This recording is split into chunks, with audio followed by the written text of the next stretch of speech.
Race is underway, but there's a yellow flag waving because one or two cars don't get away quite so well. It's Ryan Yarrow that's got the lead, though, as they head down to the first corner. It's Dan Clues in second place, and I think it might be Clint Newman that's into third position then as they make their way, as Dion Morel does leave the pit lane to our right in the commentary box. But it's Ryan Yarrow, the man that leads the championship, already a couple of times champion.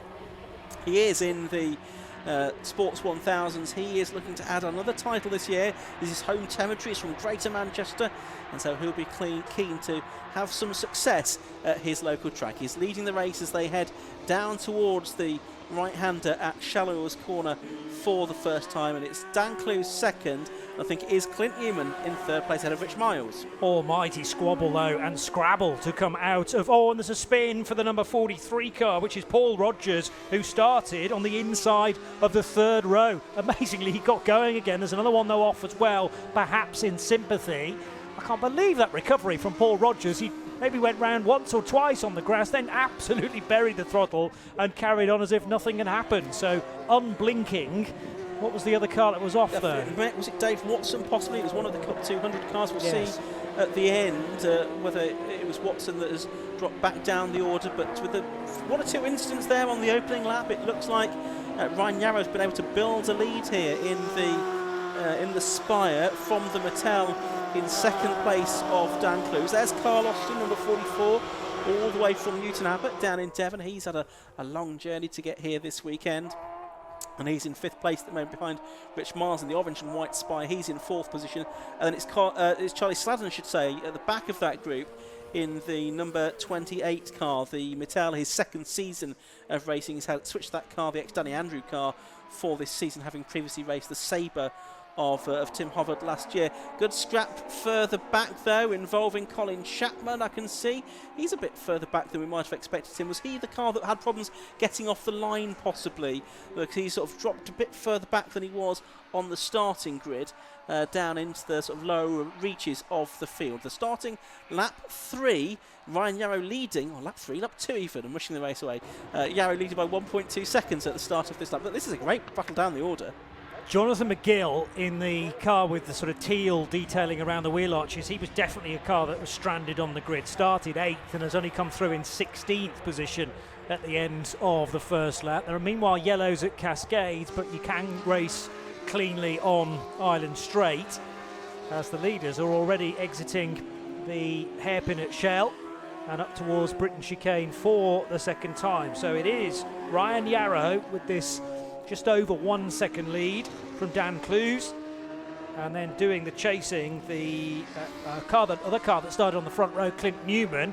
Whole host of brake smoke there from tyres mainly, as everyone tries to arrest the speed into Britain. I don't think there was any contact though. No, and that's the battle headed by, well, not headed by Colin Chapman, because there's a car ahead of him which is Naeem Hackey, number 9. Colin Chapman, then it's the number 4 car of John Murphy. He started a bit further back on the grid. He's made up some ground, I think.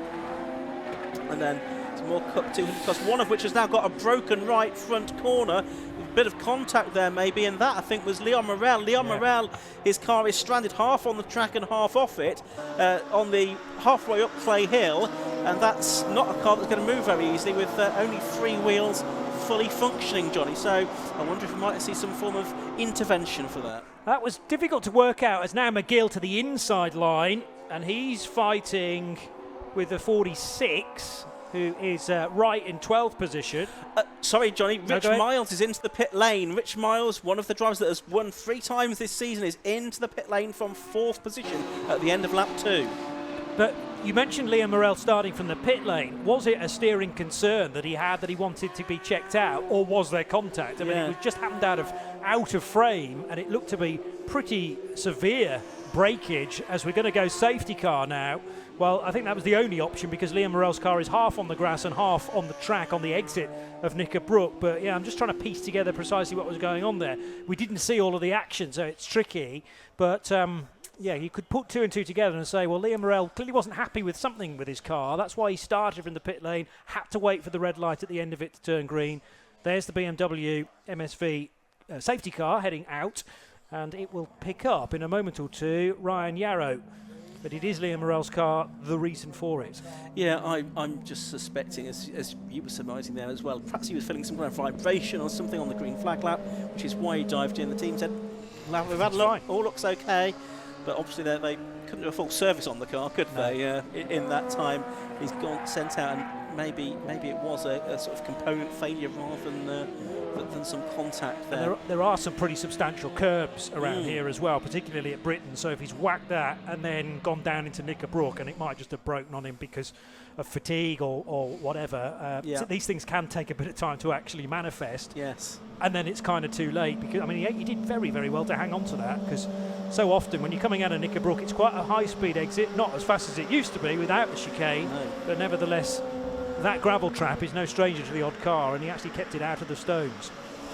So we're going to come towards the end of lap 3 here, and Ryan Yarrow's already sort of slowed the field down nicely. He's got a queue behind him. We don't really need the safety car. He's doing a perfectly adequate job himself. It's Ryan Yarrow of controlling the pace. The safety car's probably wondering where everyone is. It's sitting there on the exit of Oulton, corner of the BMW this weekend, with the 750 Motor Club's regular safety car up at Croft this weekend.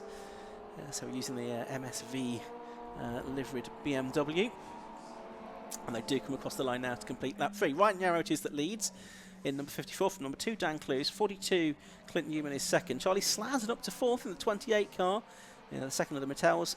5th is number 44, Carl Austin. 6th is 43, Paul Rogers, which is quite an achievement after that spin on the exit of Shell on the first lap.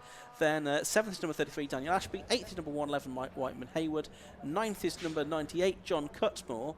And 10th is 69, Ian Hutchinson. And Whiteman Hayward, therefore, ahead of Cutmore in the Cup 200 battle. There is one of the Cup 200 cars about to be recovered. It is going to need a lift, I think, because of the failure on the right front corner on that car. So the recovery truck now on. So no, it looks like they are going to go for a tow, so a suspended tow possibly is what they'll go for there. We'll wait and see. Anyway. 12 and 3/4 minutes left. We're going to have at least one more lap, possibly 2 more laps behind the safety car, one would think, and we'll see how much more racing we get at the end of that. But obviously a 20-minute race this, so prodigious as well, because if it was only a 15-minute race, I suspect we might be almost to the end of the race already, but we should get a few laps in, I would think, Johnny.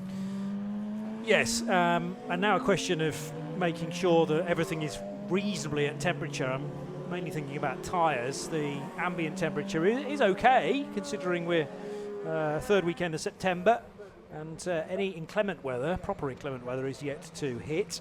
Slight gap now growing between Ryan Yarrow and Dan Clues. I did know that pronunciation. I know somebody else who maintains that is correct with that name. It's going to be a straight lift, isn't it, with the crane, the inset frame there. So they may well have tried to tow the car on its rear wheels, but the safer option is to do it this way. Yeah, that's a substantial breakage. It is. It might have been that there was some contact as well to finish the part off that was already on the way out, if you like. So it could be a combination of the two scenarios. A bit of a squeeze now for everybody to get by. There's basically only a car's width between the recovery truck and the edge of the track.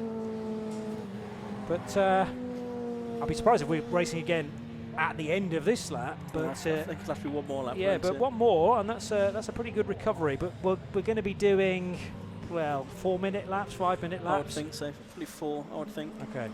So we might have 6 or 7 minutes still to go at. I would think so. Just looking at the point situation, after drop scores have been taken into account, it's Yarrow on 215, and actually second after drop scores have been taken into account is Clint Newman on 194 in second, so it's 21 points, do the maths right, between the two of them. And then third is Dan Clues on 181, and then fourth is Paul Rogers on 176. So after the drop scores have been taken into account, Paul Rogers is dropping more than anybody else. Paul Rogers drops from second to fourth in the standings, and Carl Austin fifth as well. So only 21 points between Yarrow and Newman. As you can see, they are taking the shortcut into the paddock there, so that gets the recovery truck off the circuit even quicker. So we should go green at the end of this lap that has just begun. Yeah, 21 points. For context, you get 30 points for a win in Sports 1000. So, with also points available for fastest lap and fastest qualifying lap as well, there was actually, I think, 126 points available coming into this weekend. And so 21 points, when you look at it that way, it's not a huge amount. It's certainly less than Lando Norris has got to make on Max Verstappen, and everyone's reckoning that's a total race. So maybe it could still be on. So we've got 9.5 minutes left of this race. We think we're going to go green at the end of this lap. That last safety car lap was only 3.5 minutes, wasn't it? So we'll probably have 7.5 minutes, something like that to go. The pace can pick up a little now, of course, as long as everybody else reacts.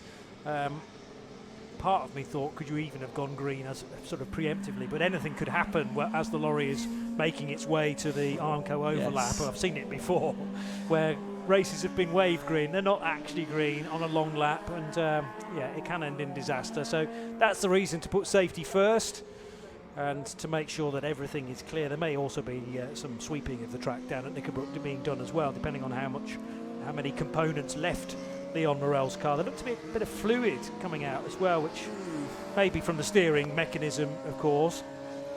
It wasn't anything like coolant pumping out from the front of his car over the track. So that's a small-scale mop-up, if necessary. So safety car lights are still on at this point. They'll need to go out shortly if we are going to go green at the end of this lap. So still on for the runs. They head up Clay Hill under the pedestrian bridge there for what is the 5th time in this race. Obviously, we've lost 2 cars then from it. We've lost Rich Miles, who was into the pit lane, and Leon Morel, whose car it was that caused the safety car. Those safety car lights are still on, and we've only got a little bit of Oulton Park left before the pit lane entrance. So just keep an eye out on what's going on as the cars head up towards Lodge Corner, if the safety car is going to dive in this time or not. It looks like the safety car has accelerated away from the field, and it is going to dive into the pit lane, and the race is therefore going to get back underway this time. So end of lap 5, start of lap 6, 7.5 minutes of the race to go, so we can still get probably 4 more laps out of this, and Ryan Yarrow has Dan Clues right behind him, and also Clint Newman, the West Country postman, is right there as well, and he's challenging for second place on the way down towards Cascades. He's halfway alongside Dan Clues there, the former F1000 champion, but he couldn't quite make it through. But as those two battle, Ryan Yarrow getting away. Yeah, and possibly also drawing in Charlie Sladden, who is in 4th position. So 28 might be getting a tad closer to the 2nd and 3rd place fight. But after some very early pressure from Ryan Yarrow, of course, he built himself a lead before the safety car came out, so needs to do it all again. However, that was nip and tuck for the race lead into Old Hall as well. It's now developed into a fight for 2nd and 3rd between Clues and Newman, but Sladden's certainly not out of it, as that pack involving 1, 2, 3 cars and then 2 for... Oh, there's a dive there for 4th position, 5th position it will be, as that was Austin and Rogers side by side. So there is Sladden still in 4th, but who's in 5th? Was there a change? Yes, there was. The silver car now ahead. Yeah, so Paul Rogers up into 5th position. Ryan Yarrow, though, with a good lead now in that number 54 car over the number 2 of Dan Clues in 2nd place, and Clint Newman 42 in 3rd. There's the battle for the lead in Cup 200, with Johnny McGill slotting himself in his spire between the 2 MKs of Mike Whiteman-Haywood and John Cutmore. So I think John Cutmore will be a bit frustrated by that, because he's sort of lost touch now with his sort of rival within the Cup 200 battle, and they're trying to dispute the championship within that that division as well, as they come through to end another lap. Yarrow's gone on to lap 7 now with a lead of 1.8 seconds. Johnny McGill may well be able to pick off another car, which is the Cup 200 leader, and he does that very efficiently indeed. So Mike Whiteman-Haywood saw that move coming, wasn't going to challenge it because it's an entirely different category, but what that does do now is bring Whiteman-Haywood back into the firing line from John Cutmore in the 98 car. So that is 9th and 10th places overall, and the lead fight for Cup 200 is totally together into Island Bend they go. Cutmore all over the back of the Whiteman Haywood car, still carrying the novice cross, as there's Johnny McGill now up to 8th place. Colin Chapman is on the back of that group as well now in the number 63 car. He's been racing in Sports 1000 pretty much since it started as RGP, well over a couple of decades ago now that he's been racing in the championship. A former director of the 750 Motor Club as well is Colin. He's also done some racing in Venezuela when he was away in that part of the world with work. A changing Cup 200 as John Cutmore, who's been an RGB class champion in the past as well. He's now got past Mike Whiteman Haywood, so the blue car ahead of the red car. He's pushing on, but they've got right behind them now Ian Hutchinson and Colin Chapman, and this could disrupt the battle once again. True, it might present an opportunity for Whiteman Haywood if the hole is made by these cars that are slightly quicker, and we'll be able to get by, well, on pure pace down the straights, but they're nimble machines, the Cup 200, so they're okay through the twisty stuff. As now down into Lodge Corner they go, and in fact there's going to be a change as the 63 car of Chapman goes round the outside of Hutchinson. No, can't quite do it, but this is where two categories are kind of getting tangled up with one another, as John Cutmore's under pressure again from Whiteman Haywood, but he shuts the door in front of the treble 1 car and maintains the class lead. Yeah, with 3.5 minutes to go, so I think one more lap to go. Actually, maybe 2 more laps to go at the end of this one, because of course Ryan Yarrow went for a little while ago now. So possibly 2 more laps to go at the end of this one. Keep an eye on that. As Chapman now separating the 2 Cup 200 cars, he's looking to get up another position. You've got his rival Hutchinson following him through as well now as they head down towards Shallows. Well, yeah, Chapman's now cleared both of them. Looks like Hutchinson's going to do the same, and then the Cup 200 cars of Cutman and Haywood can resume their battle, but it will now be outside the top 10. But that, well, I say it doesn't matter. It kind of does, because the points that they score is based on their overall finishing position within the classification, rather than within their class. So it does kind of have a potential bearing on the championship as well, although if you're adjacent to the car or in front or behind of you, the differential remains similar. True, but that is an interesting dynamic that you need to be aware of clearly with every race. Now there's a slow car which looks at, well, one in the pit lane, which is Niam Hack. Yeah. But was that the Rogers car going slowly, the 43 heading up the hill, up Clay Hill and towards Water Tower, potentially? I think it was, because he's not come through. It's Carl Austin that's going to be next across the line. Clinton Newman's just in the best lap of the race, well, at 1:44.083. Well, the other thing that had happened, I noticed, was Newman was ahead of Clues. Did we cover that at the time? I'm not sure we did. No, well, Clues is into second place. I'm not sure we saw it, in fairness. There was a bit of a lock-up there from... is that John Cutmore behind again? Yes, so there's been another lead change. Where on earth do you look next in this race? Cup 200 has flipped around. Whiteman Haywood ahead of Cutman, but Cutman has clearly got a problem. Engine related, I would suggest. Yeah, and he has dropped further behind the class leader now, so I don't think it was a lock-up. It looks like it's something possibly a bit more terminal than that. Let's hope that Cutmore can drive through that particular issue. So that's Carl Austin, he's 5th. Daniel Ashby, number 33, is 6th. Johnny McGill, number 72, is 7th, heading through Shallows Corner. It's Ryan Yarrow leading by 1.5 seconds. Yeah, last time through, Newman did take nearly a second out of Yarrow, who's on screen now. 3-time champion he is, 2020, 21 and 2023. Looking to make it 4 titles this year, but he does now have Clint Newman catching him, and Clint Newman made his debut here at Oulton Park a year ago and was on the podium in his very first car meeting, and it looks like he's going pretty well. He obviously likes it here at Oulton Park. Driver from Bath in the Tim Gray Motorsport Run Spire. He's putting the pressure on Ryan Yarrow, and we should have one more lap to go at the end of this one. Yeah, easily, with 30 plus seconds still on the clock, so Ryan Yarrow will head across the line. Now, Paul Rogers did complete that lap, but it was about 20 seconds slower than the front runners, and he didn't pit, interestingly, so he did a 2:05. Clearly there was an issue with his car heading up Clay Hill and then on towards Druids. Maybe he's just driving around for as many points as he can get in this race, but I wouldn't be surprised to see that car losing yet more spots on this lap if the problem has not cured itself. Johnny McGill back up to 7th. He'd started 8th, dropped back to something like 16th, and is now back in the top 8 again. Rogers didn't lose a position on that lap. He's just crossed the line in 8th place, but it was a couple of seconds slower than what he has done earlier on the race. But Ryan Yarrow, that looks like it's less than a second to me, back to Clint Newman as they came through Charles Corner that time.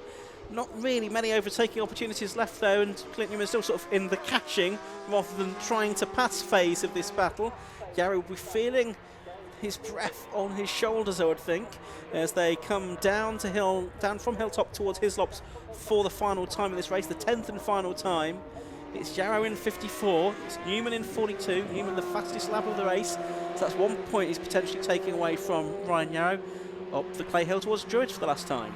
Yeah, this makes it very interesting for the final few corners, although you're going to have to be very close at Lodge to attempt an overtake, an out-braking manoeuvre there, and Clint Newman's not quite there. As long as it's a clean exit out of Druids for Ryan Yarrow, he should have this in the bag, but it's more uncomfortable than he would have wished for, I'm sure. So Yarrow ahead of Newman. Sadly, John Cutmore continues to lose speed, so he should have a clear winner in Cup 200. But the win in the main class is going to go to Ryan Yarrow. Nip and tuck in the end, back to Clint Newman, a gap of less than half a second. Yeah, good drive that from Clint Newman. First class drive from the postman. Dan Clears there in 3rd place. Charlie Slatton took 4th. Clint Newman improving the fastest lap on the last lap of the race as well, 1:44.025. So if he'd got another lap, who knows what might have happened. Carl Austin is going to be 5th and Daniel Ashby 6th. Paul Rogers is ahead of Colin Chapman, and I think he's going to stay there for 8th place towards the end of the race. So whatever happened a couple of laps ago at Clay Hill, it's not really completely ruined his race because he has managed to bring the car home in 8th position at least, ahead of Chapman and Hutchinson, with Mike Whiteman-Hayward going across the line to take the victory in Cup 200 in the number 111 car.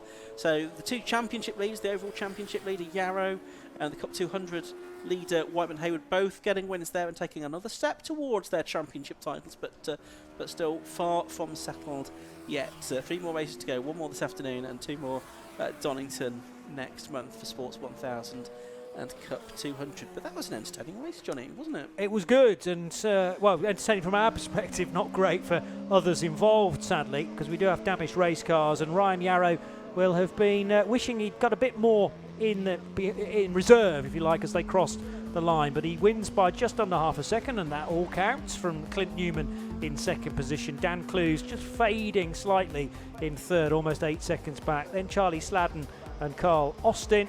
Dan Ashby and Johnny McGill, a good run after his difficult start. Paul Rogers, I think that might have been a spin down at Knickerbrook. Yeah. So he was so slow away, but then the lap times after that were most impressive. Colin Chapman, Ian Hutchinson and Mark Goodwin, and Mike Whiteman-Hayward did indeed win the Cup 200s from Charles Wright.